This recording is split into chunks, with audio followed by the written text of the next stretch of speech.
Voici 3 choses qui t'empêchent de mieux vendre en ligne en 2025.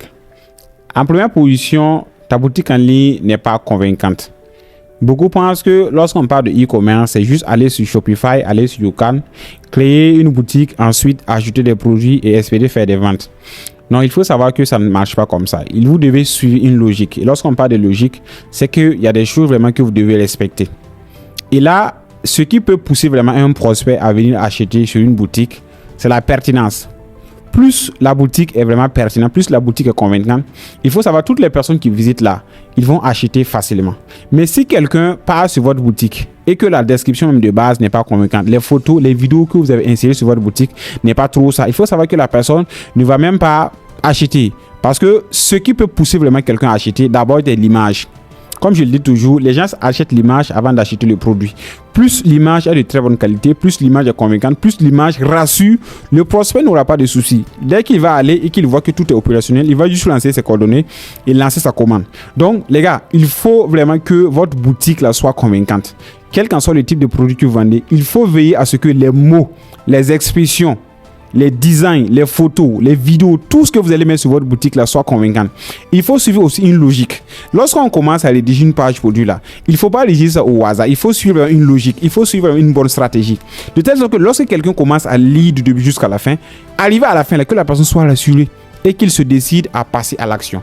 Donc, il faut corriger cela si vous, toutefois vous voulez vraiment vendre facilement en ligne. En deuxième position, vous n'utilisez pas d'offre marketing dans vos différentes publicités. Aujourd'hui, nous sommes dans un monde où la concurrence est devenue tellement rude.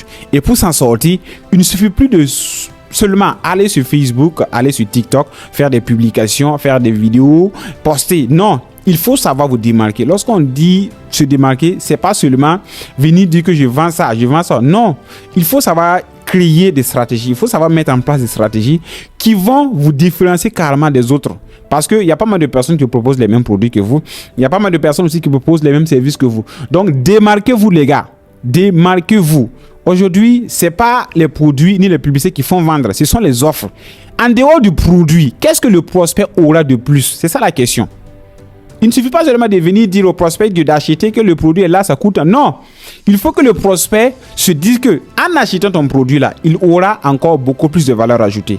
Ce n'est pas le produit qui fait vendre, c'est la valeur ajoutée derrière. Donc l'offre ici est considérée comme une valeur ajoutée.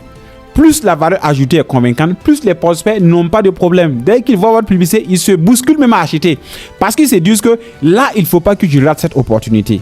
Donc, quel qu'en soit le type de produit que vous vendez, insérez toujours des offres marketing irrésistibles derrière. Ça peut être la livraison gratuite, ça peut être un acheté, ça peut être des cadeaux, ça peut être des surprises. Quel qu'en soit le type de produit, il faut grouiller et insérer des offres marketing. Et vous allez voir que vous allez pouvoir vendre facilement. En troisième position, vous n'êtes pas patient. Et vous ne savez pas appliquer le testing. Aujourd'hui, beaucoup pensent que quand on lance une publicité, il suffit seulement d'aller s'asseoir ou dormir et attendre des commandes. Non, il faut que vous soyez patient. Au cours d'une journée, on ne peut pas savoir si une campagne va vraiment marcher. Facebook même dit, si vous lancez une publicité, il faut attendre minimum 3 à 4 jours avant de prendre une décision. On ne peut pas lancer une publicité aujourd'hui, le matin, et vouloir recevoir des centaines de commandes dans la journée. Non, je suis désolé, mais c'est pas possible. Lorsqu'on lance une publicité, on doit être patient. On doit patienter 2, 3 jours, 4 jours avant de prendre une décision. Si on va arrêter la publicité ou si on va scaler la publicité si ça marche bien. Donc, soyez patients, les gars. Lorsque je parle que vous ne savez pas faire de testing, c'est quoi? Beaucoup pensent qu'il suffit seulement de créer une affiche, faire une vidéo, aller seulement balancer sur Facebook et attendre. Non, ça ne se passe pas comme ça. Il faut appliquer du testing.